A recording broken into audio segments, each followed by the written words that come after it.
नमस्कार दोस्तों, आज मैं आपको मार्गशीर्ष मास की अंतिम बृहस्पतिवार व्रत की कथा सुनाने जा रही हूँ। प्रेम से बोलिए बृहस्पति देव की जय हो। किसी गांव में एक साहूकार रहता था, जिसके घर में अन्न, वस्त्र और धन किसी की कोई कमी नहीं थी, परंतु उसकी स्त्री बहुत ही कृपाण थी। किसी भिक्षार्थी को कुछ भी नहीं देती थी, सारे दिन घर के कामकाज में लगी रहती थी।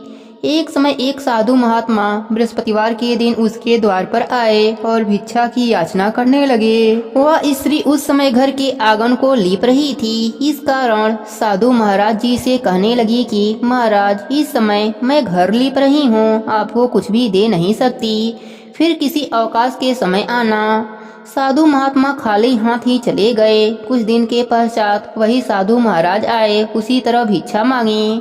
साहूकारनी उस समय लड़के को खाना खिला रही थी। कहने लगी, महाराज, मैं क्या करूं, अवकाश ही नहीं, इसलिए आपको भिक्षा नहीं दे सकती। तीसरी बार महात्मा जी आए तो उसने उन्हें उसी तरह से टालना चाहा, परंतु महात्मा जी कहने लगे कि यदि तुमको बिल्कुल ही अवकाश हो जाए तो मुझको भिक्षा दोगी। साहूकारनी कहने लगी, हाँ महाराज, यदि ऐसा हो जाए तो आपकी बड़ी ही कृपा होगी। साधु महात्मा जी कहने लगे कि अच्छा, मैं एक उपाय बताता हूँ। तुम बृहस्पतिवार के दिन उगने पर उठो, सारे घर में झाड़ू लगाकर कूड़ा एक कोने में जमा करके रख दो। घर में चौका इत्यादि मत लगाओ। फिर स्नान आदि करके घर वालों से कहो कि उस दिन सब लोग हजामत अवश्य बनवावें।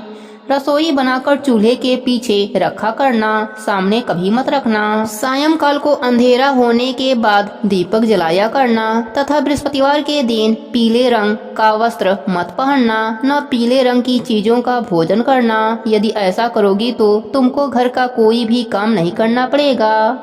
साहूकारनी ने ऐसा ही किया। बृहस्पतिवार को दिन चढ़े उठी, झाड़ू लगाकर कूड़े को घर में जमा कर दिया। पुरुषों ने हजामत बनवाई, भोजन बनाकर चूल्हे के पीछे रख दिया। वह सब बृहस्पतिवारों को ऐसा ही करती रही। अब कुछ दिन के बाद उसके घर में खाने को दाना न रहा। थोड़े दिन बाद महात्मा जी फिर से आए और भिक्षा मांगी, परंतु सेठानी ने कहा, महाराज, मेरे घर में खाने को अन्न नहीं है, आपको क्या दे सकती हूँ। तब महात्मा जी ने कहा, जब तुम्हारे घर में सब कुछ था तब भी तुम कुछ नहीं देती थी, अब पूरा पूरा अवकाश है तभी भी कुछ नहीं दे रही हो, तुम क्या चाहती हो वह कहो। तब सेठानी ने हाथ जोड़कर प्रार्थना की, महाराज, अब कोई ऐसा उपाय बताओ कि मेरा पहले जैसा धन धान्य हो जाए। अब मैं प्रतिज्ञा करती हूँ कि अश्वमेव जैसा आप कहेंगे वैसा ही करूँगी। तब महात्मा जी ने कहा, बृहस्पतिवार को प्रातः काल उठकर स्नान आदि से निवृत्त होकर लोटे के पानी में हल्दी डालकर केला सींचो। बृहस्पतिवार का व्रत करो। उस दिन घर के पुरुष हजामत न बनवावें। भूखों को अन्न जल देती रहना। ठीक सायंकाल दीपक जलाना। यदि ऐसा करोगी तो तुम्हारी सब मनोकामनाएं भगवान बृहस्पति देव की कृपा से पूरी हो जाएगी।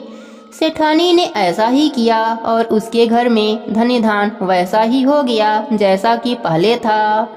इस प्रकार भगवान बृहस्पति देव की कृपा से अनेक प्रकार के सुख भोग कर दीर्घ काल तक वह जीवित रही। हे बृहस्पति देव, जैसे आपने सेठानी पर अपनी कृपा करी, वैसे ही अपने सभी भक्तों पर अपनी कृपा बनाए रखना। कहानी अधूरी हो तो पूरी करना, पूरी हो तो मान रखना, सबके व्रत को पूर्ण करना। प्रेम से बोलिए बृहस्पति देव की जय हो।